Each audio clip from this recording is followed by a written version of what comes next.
Jokanyanam ma luo show aleloso kodu jo luo ma Kenya.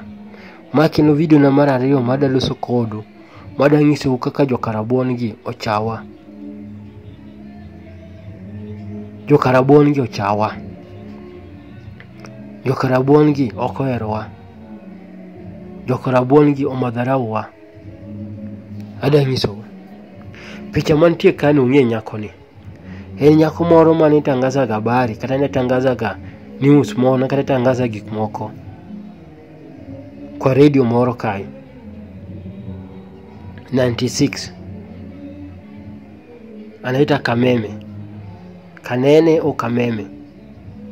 Gimotimore kum dhako ni nokende kosati okende kan 35-40 years mokende go. Dhako ni okaw chiembo miluongo ni omena. Ende ondik kai NTV News wacho kama mtangazaji anaitwa Kamene Ngora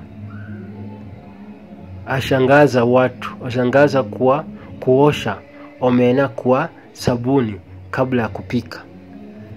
Habari imetokea ameshangaza watu kuosha omena na sabuni kabla ya kupika. Si mambo ya kusitua watu, ni mambo ya madharau.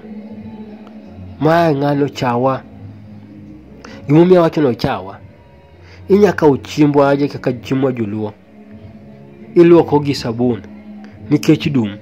Ilwoko ni gi omo nikech dum mondo itedi. Chiemo mani misewinjo ni ilwoko gi sabun mondo itedi.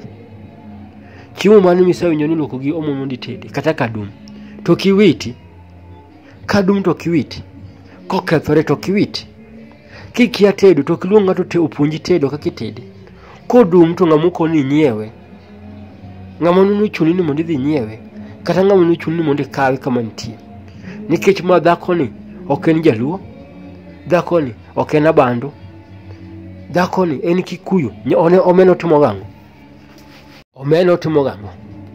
To ngamonu kilo ni omena no kuno ng'ise kaka itede. Makoro ng'iso wa gima dharau okaw omendwa olwoko gi sabuni nikech dum. Dhako we anyisi. Dhako chio kuyu kata dhako kuyu kata nathi okuyu we anyisi.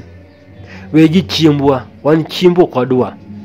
Insane no jaluo moro mokaw ngwachu kata jabun mokaw rabuon olwoko gi sabun. Gima yae pi, gimodak e pi kogole pi kokele oko kotho nyako dum nikech oko ka ok ler. Pi ler moingo oko. Ane ka omena ilwoko gi sabun. Koro ang'o mani danyiso ji? Kata message mano ne ko danyiso ji. Joluo jogi ochawa. Jogi ochawa joluo.